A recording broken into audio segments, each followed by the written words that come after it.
வணக்கம் நண்பர்களே, India versus Australia ஓடிய மேட்ச் இன்னைக்கு ராக் ரொம்ப எதிர்பார்ப்போட இருந்தோம். யார் இன்னைக்கு பெரிய ஒரு 100 இந்திய அணிக்காக அடிக்க போறாங்க, கோலியா ரோஹித் அப்படின்னு நினைச்சிட்டு இருக்கும் போது கோலி ஒரு பக்கம் பாத்தீங்கன்னா கோல்டன் ரெக்கார்ட் ஆடுறாரு.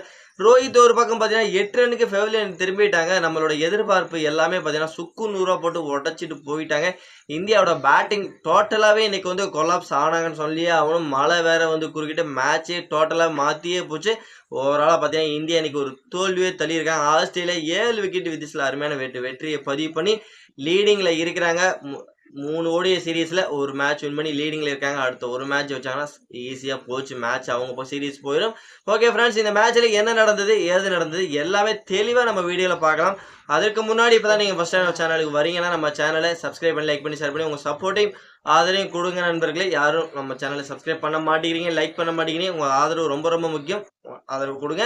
நம்ம வெளியே தெளிவா இந்த வீடியோல போயிடலாம். இந்தியா வர்சஸ் ஆஸ்திரேலியா ஃபர்ஸ்ட் ஓடிய மேட்ச் பெர்த்ல தான் இந்த மேட்ச் நடந்தது. இந்திய நேரப்படி காலை 9 மணிக்கே இந்த மேட்ச் ஸ்டார்ட் ஆச்சு.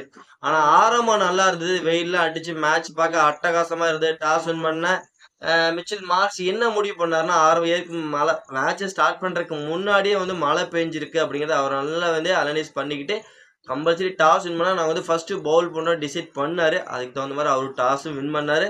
ஃபர்ஸ்ட் பவுலிங் எடுத்தாங்க. ஆனா அது ரொம்ப ரொம்ப அவங்களுக்கு ஒரு சாதகமாவே அமைஞ்சின்னு சொல்லியே ஆகணும். இந்தியாவோட பேட்டிங் ஆனா ரோஹித் சர்மா சுப்பன் கில் ஓபன் பண்ணாங்க. என்னதான் சுப்பன் கில் அருமையான ஒரு 2 4 கிளியர் பண்ணாலும் குயிக் செஷன்ல ரோஹித் சர்மா அவரோட முதல் விக்கெட்டை விட்டாரு. அதுக்கப்புறம் பாத்தீங்கன்னா விராட் கோலி வந்தோடனே பாத்தீங்கன்னா அவரும் 5 திரும்பினாரு 0 ரன்னுக்கு. சுப்பன் கில்லும் பாத்தீங்கன்னா ஒரு 10 ரன்னுக்கு திரும்பினாங்க. இந்த மாதிரி அடுத்தடுத்து இந்திய அணி ஒரு 20 ரன்னுக்குலாம் பாத்தீங்கன்னா 3 விக்கெட்டை விட்டு இழந்து தத்தளிச்சுக்கிட்டு இருந்தாங்க. மழை குறுக்கிட்டுச்சு. ஓவர் பாத்தீங்கன்னா ஒரு ஓவர் குறைச்சாங்க, 49 ஓவர் ஆக்குனாங்க. மறுபடியும் பாத்தீங்கன்னா கேம் ஸ்டார்ட் ஆச்சு. மறுபடியும் பாத்தீங்கன்னா மழை மறுபடியும் 35 ஓவர் ஆக்குனாங்க. இப்படி இடையில மழை கேம் ரொம்பவும் பாதிச்சதுனால பாத்தீங்கன்னா கடைசியில 26 ஓவர் அப்படிங்கிற மாதிரி செட் பண்ணாங்க. 26 ஓவர்கள் திடீர்னு பாத்தீங்கன்னா விக்கெட். அதுக்கப்புறம் பேட்டருக்கெல்லாம் கொஞ்சம் அதிரடி காமிக்கணும் அப்படிங்கறதுக்காக கொஞ்சம் அதிரடியும் காமிக்க ஆரம்பிச்சாங்க. ஸ்ரேயஸ் ஐயர் அதிரடி காமிக்க நினைச்சோம். பிளஸ் அவரும் குயிக் செஷன்ல விக்கெட்டை விட்டுட்டாரு. ராகுல், அக்சர் பட்டேல் மட்டும் ஒரு டீசென்டான ஸ்கோர் அடிச்சாங்க. அவங்க அந்த டீசென்டான ஸ்கோர் அடிச்சதுனால கடைசியில Nitish Kumar Reddy debut first match ஆடி இருக்கு. அவரு கடைசியில ஒரு 2 6 அடிச்சனால இந்திய அணி 26 ஓவருக்கு 9 விக்கெட் இருந்து 136 ரன் அடிக்க முடிஞ்சது இந்திய அணியால. டக்வர்த் லிவிஸ் முறையை பார்த்தீங்கன்னா ஒரு 5 ரன் ஸ்டார்ட் பண்ணி 131 ரன் அடிச்சா ஆஸ்திரேலியாவுக்கு வெற்றி என்ற இலக்கை செட் பண்ணாங்க இந்தியன் டீமை பொறுத்த வரைக்கும். ஓகே, 131 ரன் அடிச்சு அந்த வெற்றி இலக்கோட ஆரம்பிச்சாங்க மிச்சல் மார்க்ஸ். டிராவிஸ் கெட் தான் இந்திய அணிக்கு ஒரு சிம்ம சொப்பனமா இருப்பாரு. அவரோட விக்கெட்டை என்சிலாவே பாத்தீங்கன்னா இந்திய அணி எடுத்தாங்க. ஹர்ஷித்தோட ஓவர்ல பாத்தீங்கன்னா குயிக்காவே விக்கெட்டை விட்டுட்டாரு. மேத்யூ ஷாட்டும் பாத்தீங்கன்னா ரொம்ப நேரம் நடிக்கல. அவரும் பாத்தீங்கன்னா வந்த உடனே அவரும் ஃபெவிலியன் திரும்பினாரு. ஓகே, இந்தியா கேமுக்குள்ள வந்துருவாங்களாட்டுக்கு ஒரு 40 ரன்னுக்குள்ள 2 விக்கெட் எடுத்துட்டாங்க இந்திய அணியை பொறுத்த வரைக்கும். மறுபடியும் கேமுக்குள்ள என்ட்ரி கொடுத்து ஈஸியா பாத்தீங்கன்னா விக்கெட் எடுத்து இந்தியா நல்லா ஃபைட் பேக் பண்ணுவாங்க நினைச்சோம். அது ஆனா ரொம்ப நேரம் நிலைக்கவே இல்லை. அந்த 2 விக்கெட்டோட சரி.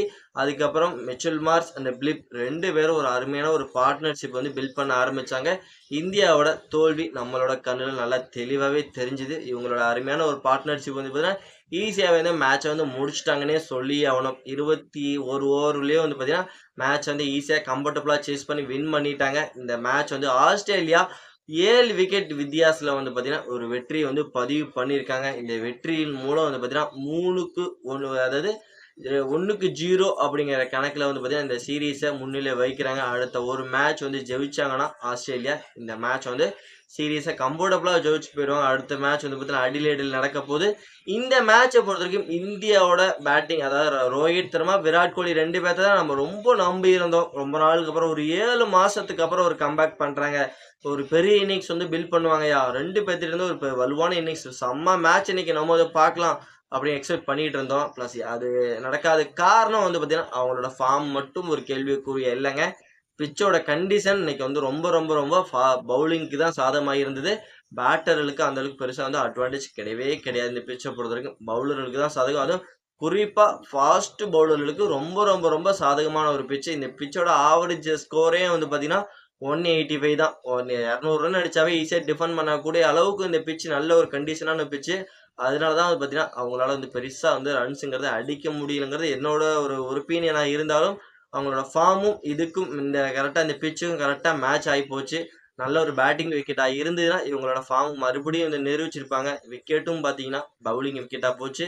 இவங்க ரொம்ப நாள் 7 மாசத்துக்கு அப்புறம் மறுபடியும் ஒரு கம்பேக் குடுத்தும் ரசிகர்களை ஏமாற்ற விதமா வந்து மேட்ச்ல அமைஞ்சு போச்சு. இதற்கு அவங்களோட தவறு ஒண்ணும் கிடையாது. பிளஸ் வந்து பிட்சோட கண்டிஷன் சொல்லி ஆகணும்.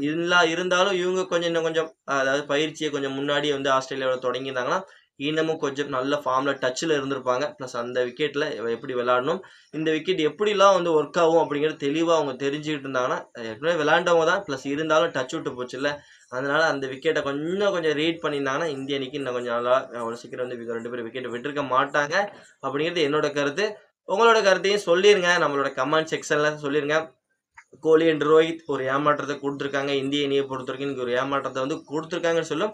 ரசிகர்கள் எல்லாத்துக்குமே ஒரு ஏமாற்றத்தை தெரிவிச்சிருக்காங்க. பிளஸ் இந்தியா அந்த மேட்ச் ஒரு தோல்வியை தழுவியிருக்காங்க.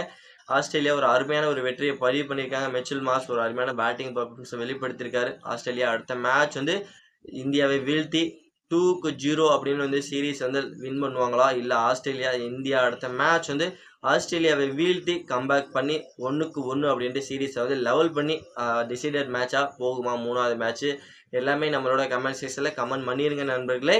அது மட்டும் இல்லாமல் இந்த டக்வர்த் டிஎல்எஸ் முறை வந்து பார்த்தீங்கன்னா இந்தியா 136 ரன் அடித்தாங்க. ஆனால் 5 ரன் ஸ்டார்ட் பண்ணாங்க. நம்ம எல்லாம் நினச்சிக்கிட்டு இருந்தோம், என்ன நினச்சிக்கிட்டு இருந்தோம்னா இந்தியா 131 ரன் அடிச்சிட்டாங்க. இன்னொரு 10 ரன் 20 ரன் சேர்த்து கொடுப்பாங்க. ஒரு 140 150 ரன் வரும் அப்படின்னு நினச்சிக்கிட்டு இருக்கும்போது அங்கே ஒரு 5 ரன் நம்ம அடிச்சதுலேருந்தே ஒரு 5 ரன் பிடுங்கி 131 ரன் அப்படிங்கிற மாதிரி வின்னிங் டார்கெட் கொடுத்துட்டாங்க. இது என்ன ரூல்ஸ்ன்ட்டு கொஞ்சம் விவாதங்கள் அப்புறமா நல்லா ஒரு டீட்டெயிலாக எடுத்துட்டு அதுக்கான ரிசல்ட்டை நம்ம தெளிவாக ஒரு வீடியோவில் கொடுப்போம். அதற்கு முன்னாடி நம்ம சேனலில் பிடிச்சிருந்ததுன்னா நம்ம சேனலை சப்ஸ்கிரைப், லைக் பண்ணி, ஷேர் பண்ணி உங்கள் சப்போர்ட்டிவ் ஆதரவையும் கொடுத்தீங்கன்னா ரொம்ப யூஸ்ஃபுல்லாக இருக்கு நண்பர்களே. நம்ம வந்து நெக்ஸ்ட் வீடியோவில் பண்ணலாம். பாய் பாய் ஃப்ரெண்ட்ஸ்.